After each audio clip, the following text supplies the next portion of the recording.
Okay, now malam ni kita nak sambung ya. Topik kita pada malam ni adalah pembelauan gelombang.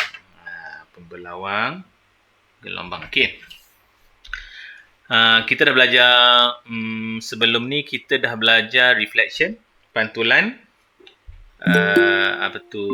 pembiasan. Semalam ni pembelauan. Pembelauan ni adalah diffraction. So, 3 tu lah nanti lepas ni kita akan buat summarize untuk 3 perkara tu.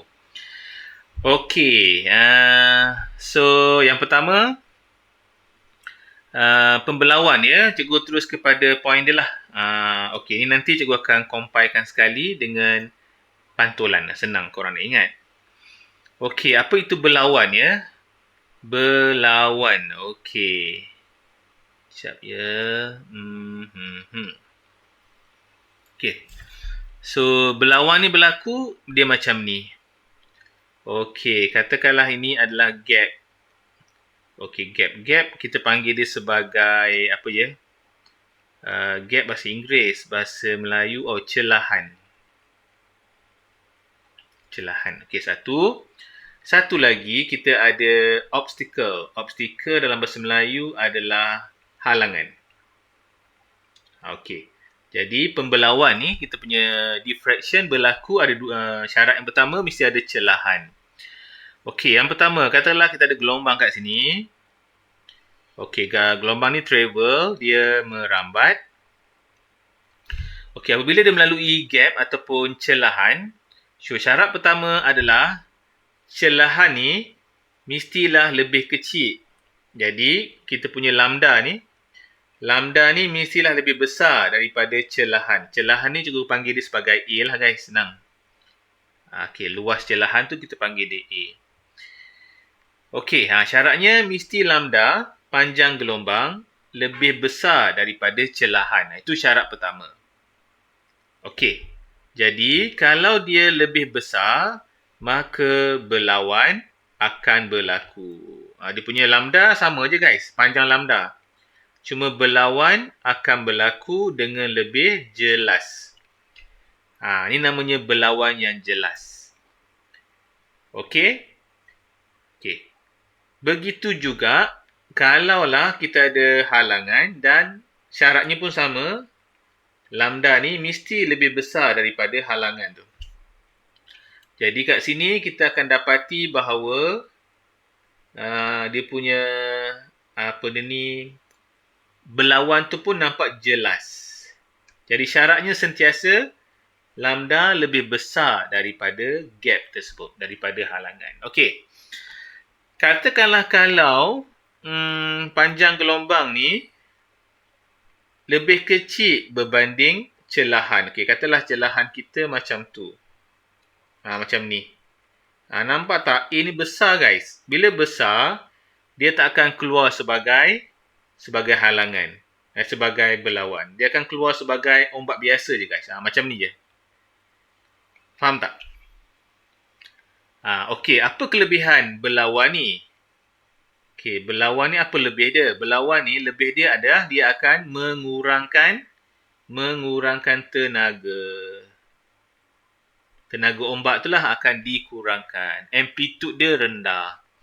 Jadi, kalau kita nak pergi ke pelabuhan kapal, biasanya pelabuhan kapal tu, contohlah ya, katalah kita ada laut kat sini. Okey, tiba-tiba dia nak buat pelabuhan kapal. Jadi, pelabuhan kapal tu mesti dia buat tembok. Okey, tembok ni kapal nak lalu boleh. Tapi mestilah tembok tu gap dia lebih besar daripada ombak guys. Jadi kapal masuk nanti ombak tu akan keluar dengan belauan yang sangat nyata, yang sangat jelas. Jadi kat sini ombaknya berkurangan lah. Jadi kat sini kan ombaknya lebih tenang. Lebih tenang dan juga amplitude. Ingat, bila sebut amplitude, korang kena ingat tenaga. Tenaga ombak pun akan berkurangan. Jadi dia tak merosakkan empangan dan dia juga tak merosakkan kapal yang berlabuh dekat-dekat sini. Faham tak guys? Jadi ingat, syaratnya adalah lambda ni, lambda ombak sentiasa besar daripada celahan. Itu syarat dia. Okey, clear? Jadi dalam banyak-banyak tu, cikgu nak simpulkan macam tu je lah. Okey. Okey, nanti berkenaan dengan laju, berkenaan dengan tenaga, panjang gelombang, cikgu akan buat satu jadual untuk comparekan semua sekali nanti. Senang sikit korang ingat. Okey, ni dia bagi syaratnya. Jadi saiz bukaan dalam kes tadi cikgu buat A ataupun penghalang, cikgu buat A kan. Panjang gelombang cukup kecil. Panjang gelombang cukup kecil. Panjang gelombang kalau ikut kena besar lah. Lebih besar daripada halangan tersebut. Itu syarat dia. Dapat ini. Saiz celahan penghalang dari panjang gelombang. Okey. Jadi dia nak ke sini kan. Saiz celahan mesti kecil ya. Mesti lebih kecil daripada lambda. Itu syarat dia. Cikgu ulang lagi. Saiz celahan ataupun penghalang tadi, obstacle, mestilah lebih kecil daripada panjang gelombang. Itu syarat. Senang je guys. Dia tak susah macam lain. Jadi diffraction ni, pembelauan ni dia tak susah macam lain. Okey, ni cikgu dah explain tadi. Korang nampak tak? Ini gap besar ni guys. Bila celahan yang besar, nampak tak? Dia tak membelau sangat lah. Jadi ni namanya belauan yang tak jelas. Belauan yang tidak jelas. Tak nampak sangat. Jadi tenaga pun tak dapat dikurangkan. Tenaga pun sama je energi dia. So tak nak lah. Ni gap yang besar. Kita nak celahan yang kecil ya. Lebih kecil daripada lambda. Macam ni. Barulah kita nampak belauan yang jelas. Ni namanya belauan yang jelas. Obvious diffraction. Belauan yang jelas. Okey. Boleh terima guys? Begitu juga dengan halangan. Halangan besar tak nak. Kita nak halangan yang kecil baru je. Kita akan nampak belauan yang jelas. Macam tu. Okey. Boleh ya? Jadi belauan tu memang dia mengurangkan energi. Okey. Daripada eksperimen yang kita buat tu, daripada fenomena yang kita belajar tu, dekat sini Thomas Young dia telah buat satu lubang yang kecil untuk dia membelaukan cahaya. Sebab bila cahaya travel, saintis berfikir adakah cahaya tu gelombang? Adakah cahaya tu bergerak macam gelombang air? Kan dia tak nampak. Jadi difikir macam mana nak buat ya? Jadi disebabkan dia dapat idea kat sini, kalau ada panjang gelombang, kita buatlah satu lubang yang kecil. Tengok. Kalau lubang yang kecil kita buat tu lebih kecil daripada gelombang cahaya, maka dia dapat dibiaskan. Apabila dibuat, dia terbukti bahawa ianya berjaya guys. Nampak tak? Dia telah membuatkan berlawan pada cahaya.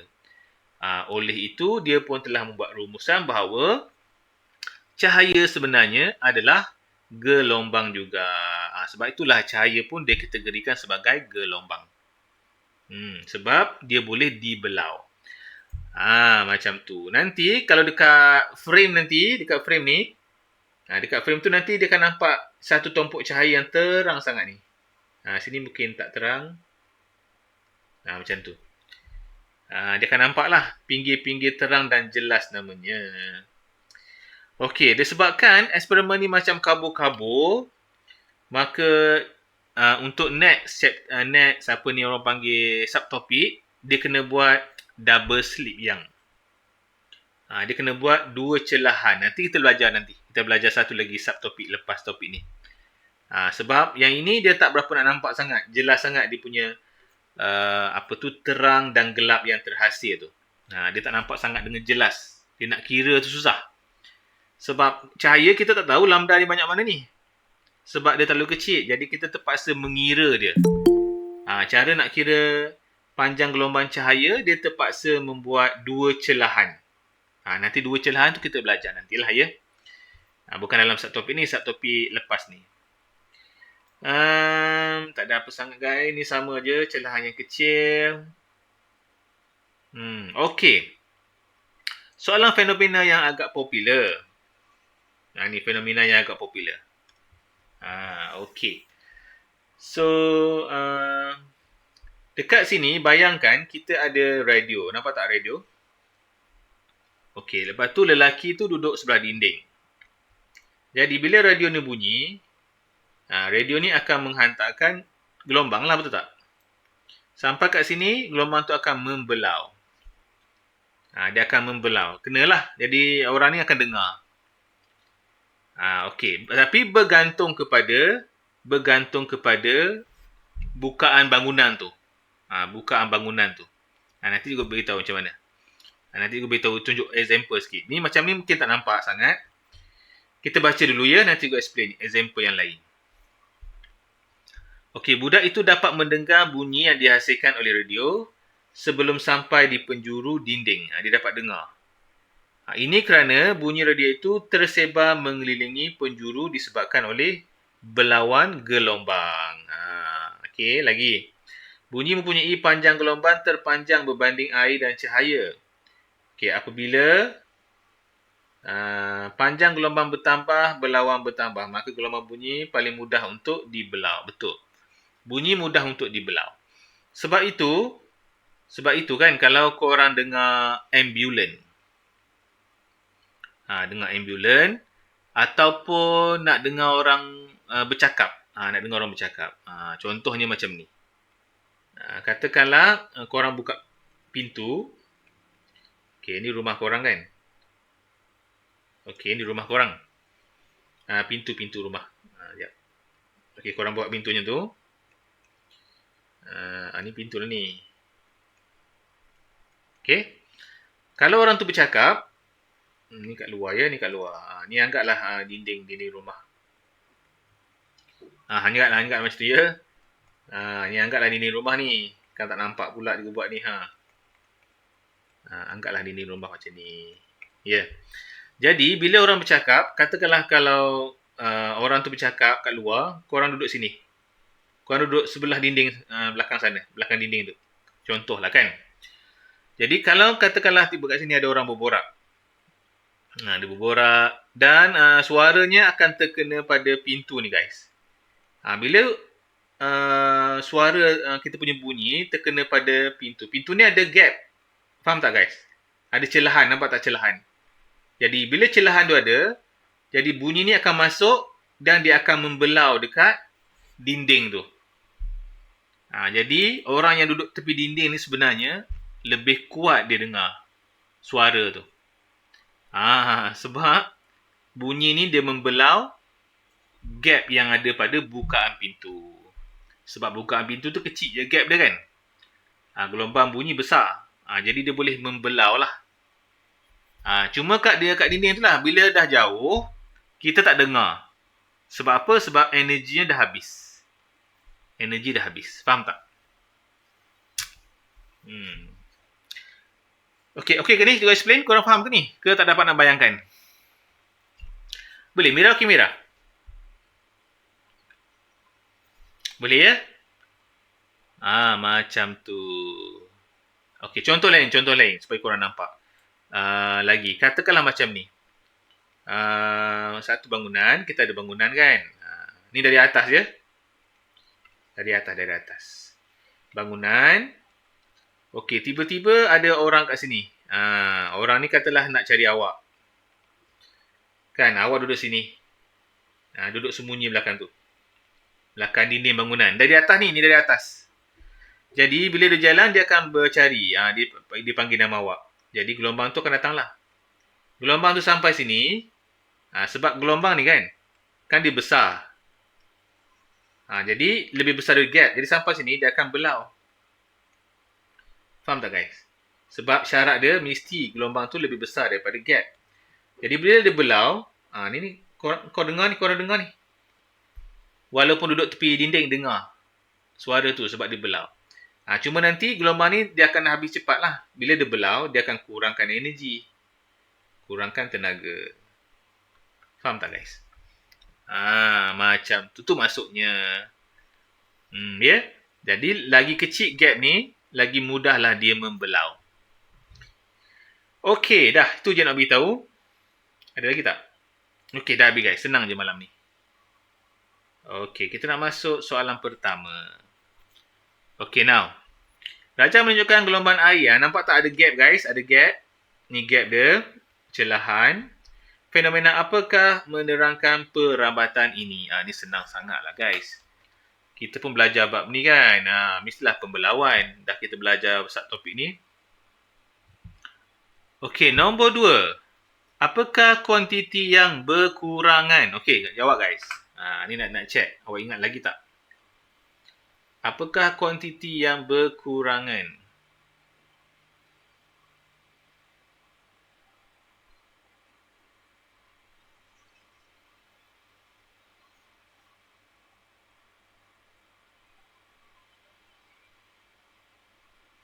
Dam nak jawab Dam? A, B, C, D. Apakah kuantiti berkurangan selepas pembelauan berlaku?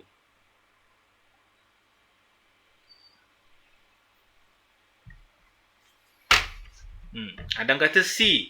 Betul, amplitude. Ingat bila amplitude berkurangan, terus ingat tenaga tau, energi.